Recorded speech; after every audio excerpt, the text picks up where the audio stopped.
O Flamengo tomou uma goleada do São Paulo de 4-1 no Maracanã, acabou de tomar essa goleada, mas a atuação do Flamengo não foi tão diferente do que vinha sendo nos últimos jogos. Uma atuação que não foi desastrosa, mas também muito longe de ter sido boa, exatamente como tinha sido na maioria dos jogos anteriores. Ah, David, mas tomou uma goleada, um vareio de bola, um chocolate. Calma que eu vou explicar. Eu sou David Sharp e você está aqui nos Antenados na Jogada e nós torcemos sem parar.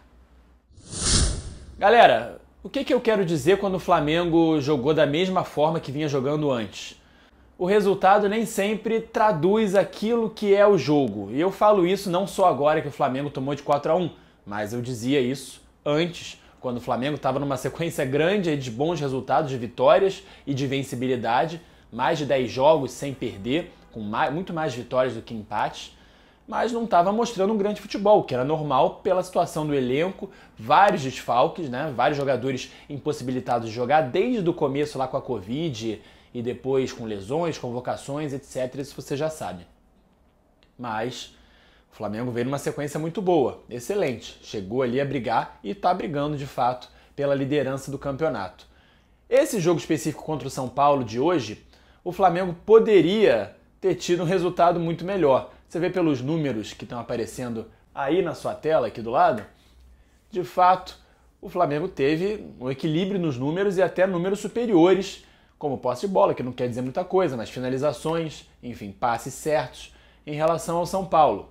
O São Paulo foi mais letal, o que é todo o mérito do São Paulo, mas essa letalidade do São Paulo se deu por quê? São Paulo teve 2 gols, basicamente dados pelo Gustavo Henrique, que mais uma vez foi muito mal. Uma das torres gêmeas aí do Flamengo, né? O Gustavo Henrique, que é a maior delas e a mais alta, ele e o Léo Pereira contratados esse ano. O Gustavo Henrique muito mal esse jogo, muito mal mesmo. Fez o pênalti que gerou o 3º gol do São Paulo e no 2º gol do São Paulo também falhou. Ou seja, o Gustavo Henrique acabou prejudicando muito o time do Flamengo com falhas individuais. Mas não foi só isso, claro já é um grande fator para uma derrota de 4-1, 2 gols na conta de um mesmo jogador, mas o Flamengo também perdeu 2 pênaltis, né? E claro, méritos para o Thiago Volpi, que é o goleiro que pegou, que defendeu os pênaltis, mas parece que os jogadores do Flamengo que bateram, não sei, estava faltando força no pé, o desgaste dos jogos, não sei se deixou a perna deles ali meio dolorida, porque de fato bateram muito mal, tanto o Pedro na segunda cobrança perdida, pior ainda, e Bruno Henrique na primeira, facilitando muito o trabalho do Thiago Volpi, que foi ali, sem menor problema, com a maior justiça, eleito o craque do jogo. Então, somados os 2 pênaltis perdidos, o Flamengo estaria ali no jogo, né? Poderia ter feito mais 2 gols. Com 2 falhas do Gustavo Henrique, de fato, o Flamengo poderia ter tido sorte melhor nesse resultado, quem sabe até uma vitória, mas essas situações levaram a isso. No mais, foi um jogo ruim, mais um jogo mediano para ruim do time do Flamengo, não foi um bom jogo, assim como já não tinha sido um grande jogo do Flamengo aquele contra o Inter de Porto Alegre, todo mundo, o melhor jogo do mundo no final de semana, não sei o que, melhor jogo do Brasil. Para mim foi um exagero grande da imprensa, que adora potencializar. Quando acontece uma coisa de bom, beleza, melhor do mundo, quando acontece uma coisa de ruim é pior. Não é nem uma coisa nem outra, foi um jogo bom de fato, mas muito longe de ter sido o melhor tecnicamente do mundo naquele dia, naquele final de semana, e nem do ano aqui no futebol brasileiro, do Campeonato Brasileiro, por exemplo. Enfim, aquele jogo já foi um pouco melhor, o Flamengo teve um pouco melhor realmente, mas já não foi uma grande atuação do Flamengo, principalmente na parte de transição ofensiva, e agora isso mostrou mais uma vez com o Everton Ribeiro mal, com o sistema de ataque do Flamengo mal, o Bruno Henrique continua muito aquém daquele Bruno Henrique do ano passado. O melhorzinho ali realmente foi o Gerson, né?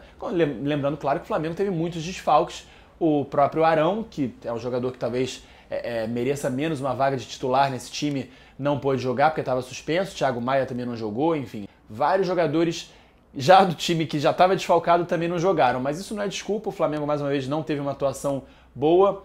Como eu falei, o Gerson foi realmente bem, como vem sendo o melhor. O principal jogador do Flamengo nessa sequência boa de resultados, vem sendo o Gerson e o Neneca, né, o goleiro Hugo Souza, sem dúvida, voltaram a ser os principais. E o Pedro, claro.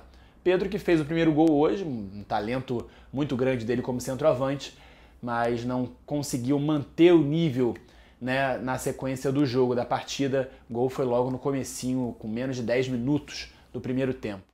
É isso, galera. Tá explicado? Então, o Flamengo acabou tomando de 4 no Maracanã, um resultado duro, mas que não é para desestabilizar totalmente, até porque tem muitos jogadores que estão fora de combate e, é claro, é uma situação desagradável, lógico, tomar um 4-1 em casa, mas fez 5-1 no Corinthians aquele dia, pra mim também não mereceu isso tudo também, essa diferença de placar tão grande naquele jogo. Enfim, coisas do futebol que acontecem muito mais quando não há público nos estádios. E aí, antenado, beleza? Aqui nos Antenados da Jogada nós torcemos sem parar, então dá aquela moral, se inscreve no canal, ativa o sininho para receber todas as notificações aqui dos vídeos do seu time e, claro, curte o vídeo, dá aquela moral deixando o seu like e acompanha a gente aqui, porque nós torcemos sem parar e aqui você sabe tudo. Valeu? Tamo junto! Fui! Antenados na Jogada. Torcemos sem parar.